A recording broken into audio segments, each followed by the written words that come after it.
Your host, Jordan Cooper, where we interview politicians, activists, advocates, and others who seek to improve the state of the world. We're here today with Craig Rice, Montgomery County Council member representing District 2, former president of the council, former delegate of District 15. Craig is also the chair of the Education Committee, a lifelong resident of Montgomery County, and a formal financial services professional representing Puerto Rico. Craig, thank you so much for joining us today. How are you doing? Thanks for having me. I'm doing great.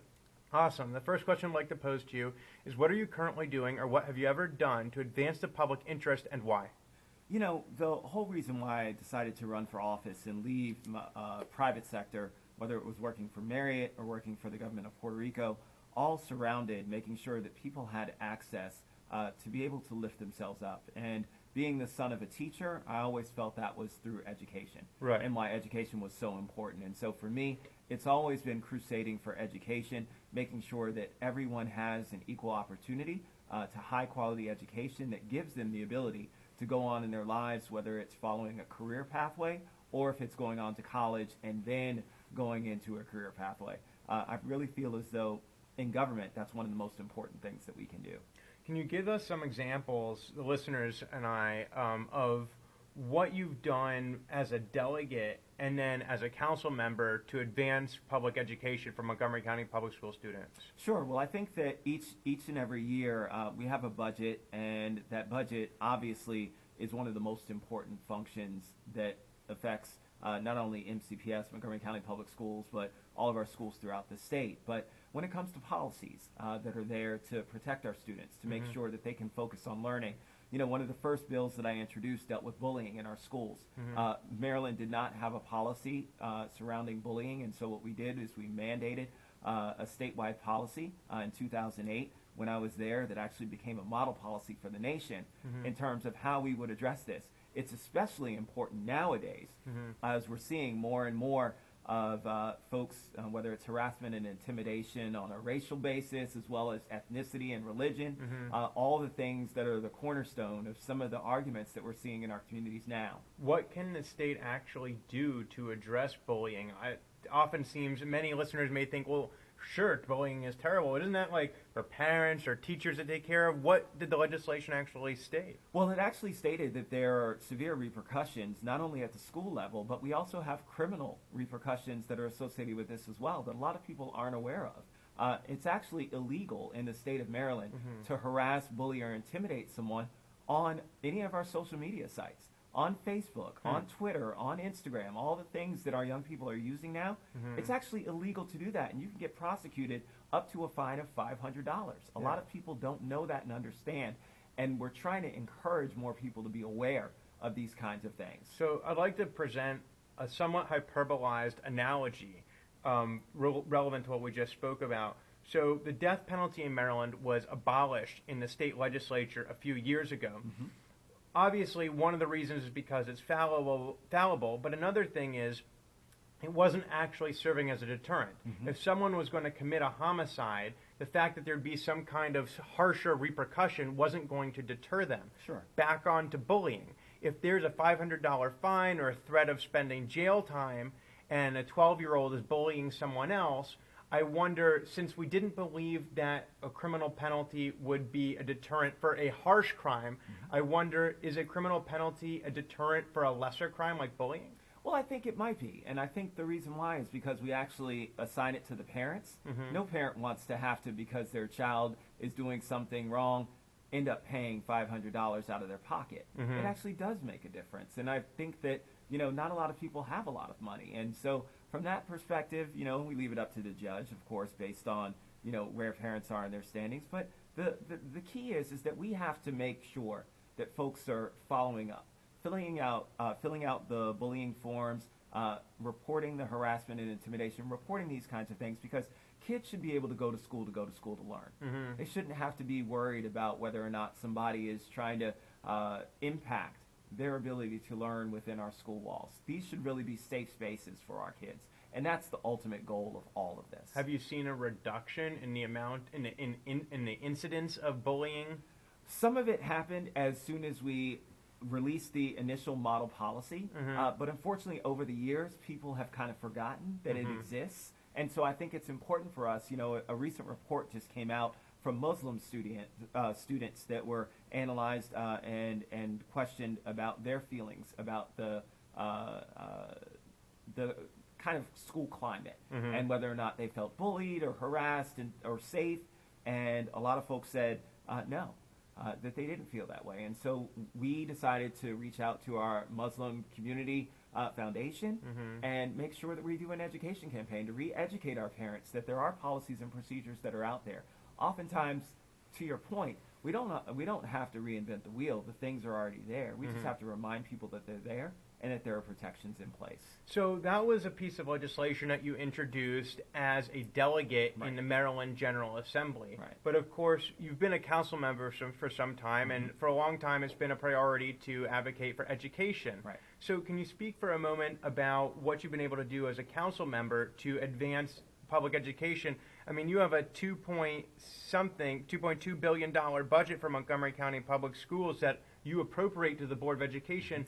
Can you speak for a moment about how you're advancing education in Montgomery County? You know, one of the proudest things that I've seen that we've accomplished, and it's been a true partnership between Montgomery County Council, between Montgomery County Public Schools, and Montgomery College, is our ACES program. And that really helps a lot of our children that aren't up to snuff in terms of meeting the requirements of a lot of our institutions of higher education.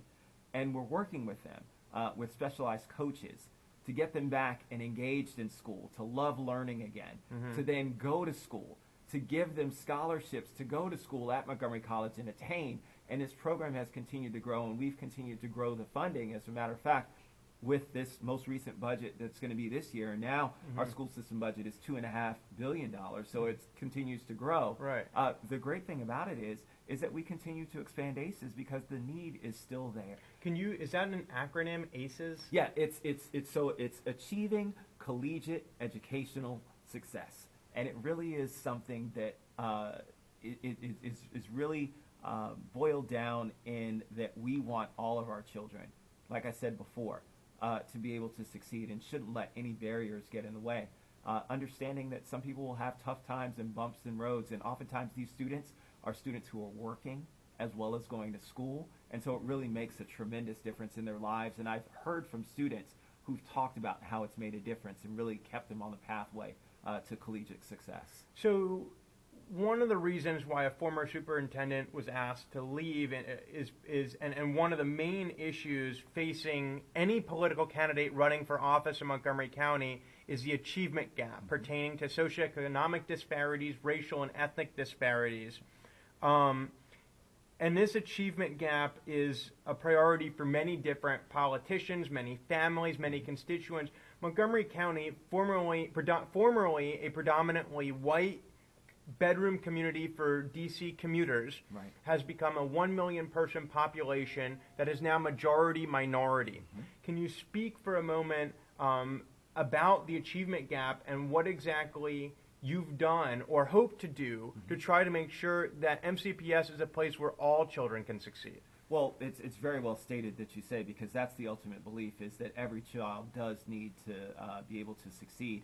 And look, we've invested when it comes to focusing on attaining reading levels at third grade, and that's been a focus. So we have a reading program that's specifically designed at a lot of our schools to where we're seeing underperformance, and have invested in specialized teachers to deal with that. In fact, it's on in this year's budget, it was taken out by the superintendent and put back in by the Board of Education. It's something that we, and along with parents and administrators and teachers, have all said needs to continue because it does have a direct effect on the achievement gap. English as a second language you're talking? No, I'm just talking about just straight reading. So I'm talking about just reading attainment. And so even at third grade, we can start to see where a lot of kids aren't performing. But the reality, Jordan, is that it happens earlier. We need to have universal pre-K. The county has invested for a very long time in Head Start and half-day pre-K programs for some of our most neediest families. The reality is that need has grown exponentially. And the reality is that we need all of our children, all pre-K, in Montgomery County and throughout the state, quite frankly. So in 2014, then Lieutenant Governor Anthony Brown ran for governor of the state of Maryland. One of his primary platforms was universal pre-kindergarten education. That's right. Of course, he lost that election. This is not a priority of the Republican administration in Maryland. How is it that you can how would you envision getting universal pre-K to Montgomery County? How would you pay for it, especially in light of the recent 8% property tax hike that passed through the council? Well, I think it's got to be a priority for us. Look, we pay for things in the long run because we haven't made upfront investment. I think that if we make the upfront investment, and the reality is for us to start small in terms of converting our existing pre-K from half day to full day and expand to a couple other schools would cost roughly about $17 to $20 million. We can do that within the context of a $5 billion budget if that is something that we decide is a priority. I am pushing, and some of my other council members are also of the ilk that we need to do this. We need to start moving forward, but we also need to make sure that the state is ponying up. I serve on the current commission. I was fortunate enough to be represented by the Maryland Association of Counties to go and serve on the current commission, which is a new commission formed to look at education funding in the state of Maryland. One of the priority things that we're looking at is the New York State model, which they allowed for universal pre-K for all of their students, and we're hoping to do some kind of recommendation similar to that when we present our recommendations to the General Assembly in December. So it would be a combination of getting increased state funds, but and asking them to make sacrifices in the state budget, and then also there would be cuts to current programmatic funding in Montgomery County. And I don't know if necessarily it's cuts, it's redirecting some of our funds, understanding where we need to focus our efforts, and so that really is what needs to. But I can tell you right now, we certainly understand and are very sensitive also to the appetite of our constituents when it comes to increased taxes, and so you don't hear a lot of people talking about that anymore. We really need to tighten our belt and make sure that we're doing what we can with what we have and prioritizing what we feel we need to move forward with. So, Craig, as we approach the end of this podcast, I'd like to ask you a final question, which is, I'd like to ask you to speak to your constituents. Suppose you're about to go tonight to speak to a variety of constituents on a particular issue, but imagine you're going out there and the topic is why you've found a calling in public service. Why has it been important? As you said, you've had other career paths, and you've ended up serving in the state legislature and the county council. Why has it been important for you to serve?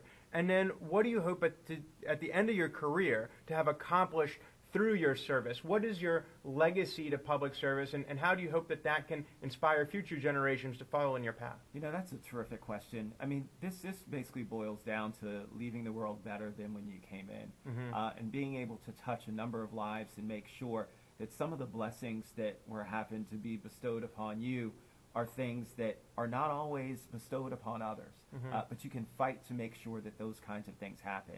You know, I was blessed to have a mother who was a teacher and a dad who served in the Marine Corps, who taught me discipline and taught me about making sure that I strived every moment to achieve everything that I could. Understanding not every family is structured that way. There are plenty of parents who go and work 3 jobs and never have an opportunity to interact with their children as they'd like to. Those are the things and those are the families that we need to think about. And every single day that I walk into my office, that's first and foremost for me, to make sure that those people who don't have the advantages that many of us have in this county can still live out the Montgomery County dream, to be successful, to be able to attain whatever it is that they see as the level of success.